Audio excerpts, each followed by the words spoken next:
Organize your Android photos on PC with PictureEcho. Learn how to effortlessly transfer and reorganize your Android photos on your PC with PictureEcho. Transferring photos. 1. Using the Photos app, connect your Android phone to your PC. Open the Photos app and import photos from the USB device. Choose the destination folder and start the transfer process.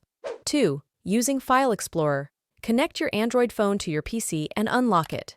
Navigate to the folder containing your photos. Select desired photos, copy, and paste them into the PC's destination folder. Reorganizing photos with PictureEcho. Download and install PictureEcho on your PC. Select Image Organizer mode and choose Organizing criteria. Example: date created. Specify the destination directory and initiate the process. Utilize the features like Duplicate Finder and Empty Folder Finder for comprehensive organization.